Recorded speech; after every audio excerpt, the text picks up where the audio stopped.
locker and taking them from there. Keeping needles in your locker, that's standard for a nurse? Hell, I keep all kinds of things in my locker. Not storing, more like dropping stuff off when I'm on my way to here or coming from there, you know. We're talking employee locker? Here at the hospital? I suppose we are. No big deal, right? Don't you have a locker at work? We got enough to hit up a warrant. Let's head back to Brass. We can see if we can get behind the nurse's station and see if we can find anything else in this locker. Gonna get a search warrant for Alex Parsons' locker. Nice work. Time to breathe some fresh air into that locker of his and see what he's hiding. I'll call a judge.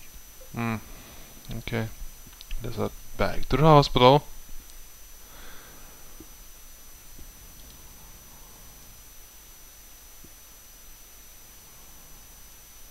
Well, well, well.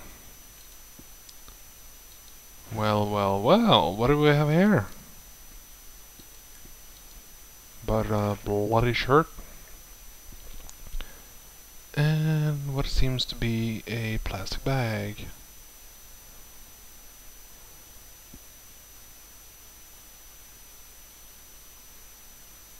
Huh. There's nothing in it though.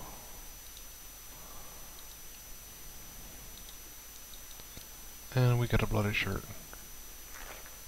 Huh.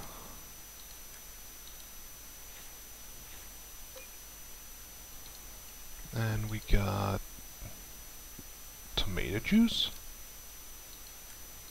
Is it empty?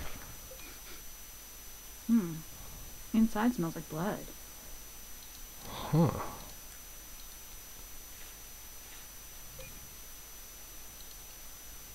And his shoe.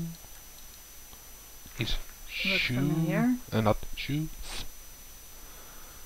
Yeah, it seems like the same kind of footprint that was at the victim's apartment.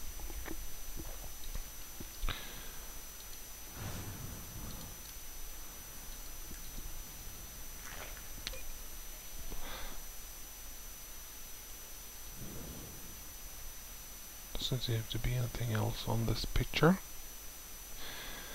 Well. Okay. That seems to be... yeah, that seems to be it. I'm gonna head back to the lab and check out the blood we found in the locker. And we're also gonna check out the... let's check out the blood from the sneakers with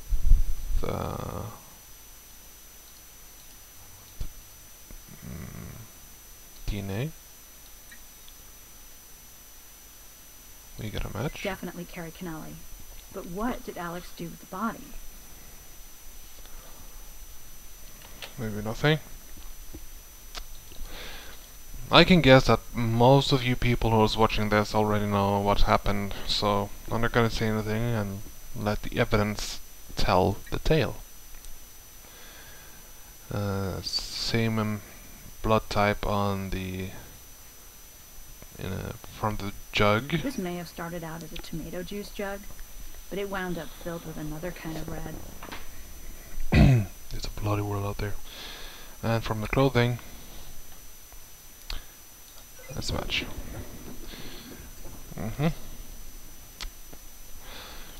Okay, we got what we came for.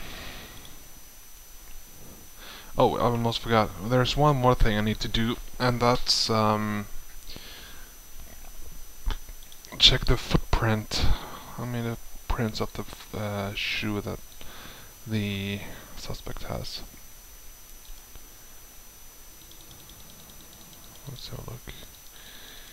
And items, and there we go. With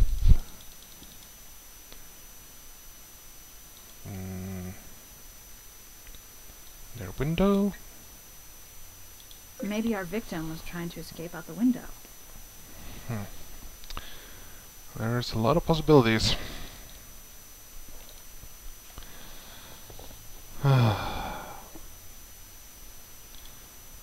Okay. You know what? Let's head over to Brass's office because we got mostly what we came for. Still, there's one more thing. Yeah, I know, it's a little bit back and forward here. We're gonna head back and we gotta do some comparison with the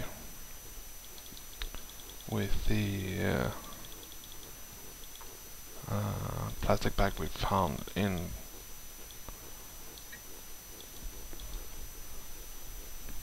No surprise here. Uh-huh. This is the bag that left a torn piece on Carrie's windowsill. Yep. Actually, anything else? We've done all we can with that evidence right now. Mm-hmm. There's more to be done with that item before we can process it. Yeah, fingerprints.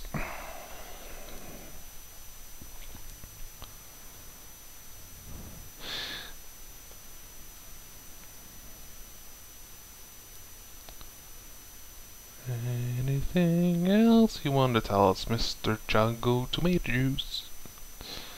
Wait, tomato juice of all things. Well, guys, I'll be right back. Just have to sit there and wait because I don't want to stop the recording and set it up again because I have to hold tab to unmute my microphone. But I can't unmute it right now.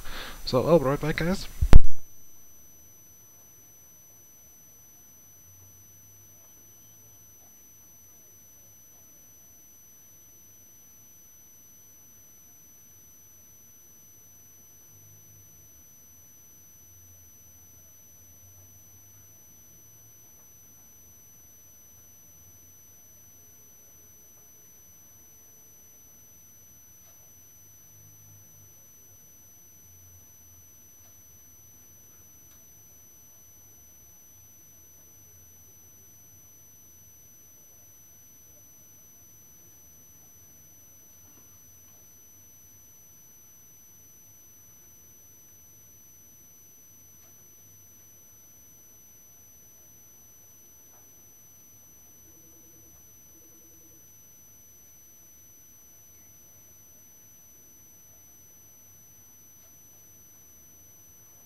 And I'm back.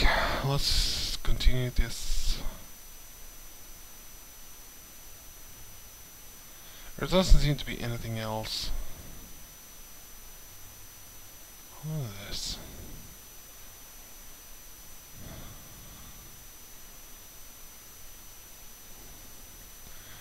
Should be something on this. Oh, wait a minute. No. Okay, so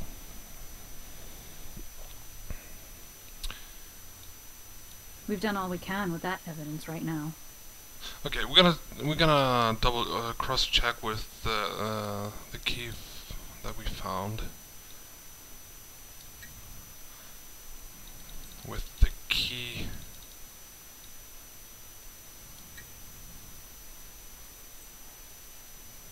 Yep, it seems like we're gonna Yes, match. an exact match to the key to Michael Dubois' apartment. So there was a third person with access. Mm-hmm. Lucy. Okay, let's talk to Jim.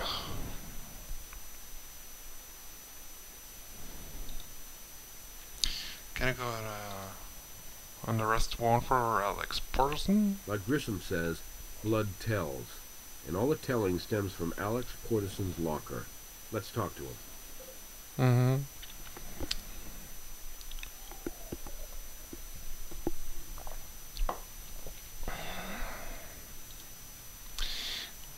Why are these items soaked with Carrie's blood in your locker? I'm sure you could come up with some really interesting lies for us, Alex. But let's try the truth. It should be interesting enough. They're Carrie's clothes, all right. Carrie's blood. It's all Carrie's. Where is Carrie Kennelly? If you and Carrie ever really were friends, cut her family a break. They deserve the truth. Motel across town. You left her body in a motel room? It wouldn't have taken us long before we found her. The smell alone. You don't get it. You're just not that smart. I'll work real hard at it, Alex. Educate me. She's not dead. Carrie Kennelly is not dead. Not dead? All that blood. You mean you haven't put it all together yet? I mean, you found the jug and the needles, right? I didn't kill Carrie. Carrie killed Carrie. Are you prepping an insanity plea? You have to understand. Carrie was born with a silver spoon, but a tarnished one. She's pretty, and her father is famous, and that made her and everything she did tabloid fodder. She had this thing for bad boys, and she took more beatings than a Persian carpet. Her life in a fishbowl really got to her. She wanted a simpler life, but her daddy wanted her to take over the casino, a business Carrie hated. Why Mr. Kennelly refused to consider Lucy, who for all her faults had worked hard for him, I couldn't say. Maybe Lucy wanted it a little too much. And one day, Carrie woke up and she had a dying daddy waiting to burden her with more responsibility than she could ever face. Not to mention a sister who hated her guts, and an upcoming marriage that promised to make her the battered wife poster girl. Lucy, her father, Dubois, they all underestimated her. Behind those blue eyes and that placid personality, Carrie is a clever girl. And she knew she couldn't just leave, or else Dubois and her father would come looking for her. She figured she only had one way out, to fake her own death. It would require some minor plastic surgery and a change of hair color, and a lot of planning and a hell of a lot of nerve. But she relished the thought of putting one over on all these control freaks, just ruining her life. So she met you, a male nurse, with medical knowledge and a sympathetic style, and the two of you saved her blood. It must have taken months. Ms. Seidel, you're a clever young woman yourself. We drew out only a bit at a time. We stored it in the juice jug you found in the freezer. She slowly thawed it, and then she splashed her blood around everywhere, creating a crime scene that would inevitably lead to her The being juice declared dead. jug we found in the freezer. We Then didn't she find brought any you juice her blood jugs in the exploded to freezer. destroy them in the hospital and It was simmer. empty.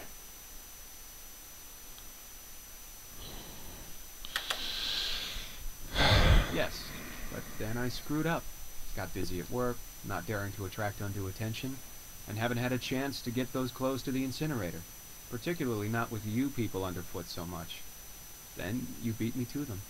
Why do I think it was your idea to use the knife to frame Dubois? Well, you're correct about that, Captain. That wasn't like Carrie at all. Took some real convincing. But I couldn't risk him coming after us, not with his temper. And anyway, I convinced her that her murder would be more real if someone paid for it. And that abusing bastard deserved it. I think she felt good about knowing he would never beat up on a woman again.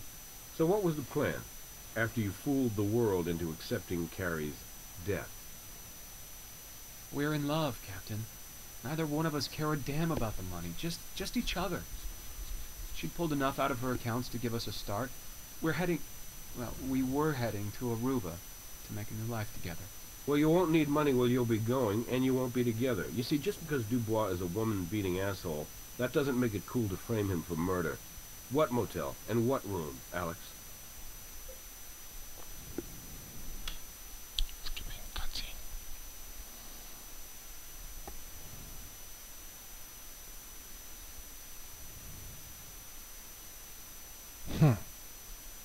And there she is. I'm not home at the moment. Please leave a message after the burp. Burp.